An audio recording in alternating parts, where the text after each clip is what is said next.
আপনারা দেখছেন আমি একটি জায়গায় চলে আসছি। এটা হচ্ছে পাখিদের অভয়ারণ্য বলা যেতে পারে।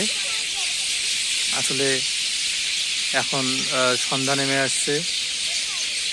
নিরে ফেরা পাখিদের এখানে যদিও বা পাখিদের নির্দিষ্ট কোনো বাসা নেই, এই বাঁশের গাছেই তাদের আসলে ঠিকানা।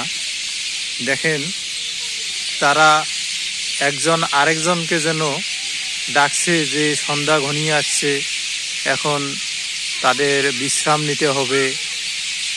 তারা যেন এভাবেই তাদের একজন আরেকজন সাথীকে ডাকছে। কত সুন্দর একটি দৃশ্য আপনারা দেখছেন, আসলে মন ভরে যায়। পাখির কুঞ্জন, কি এক শান্তি। আসলে এই দৃশ্য গ্রামেই ছাড়া শহরেই মেলে না। বুঝছেন?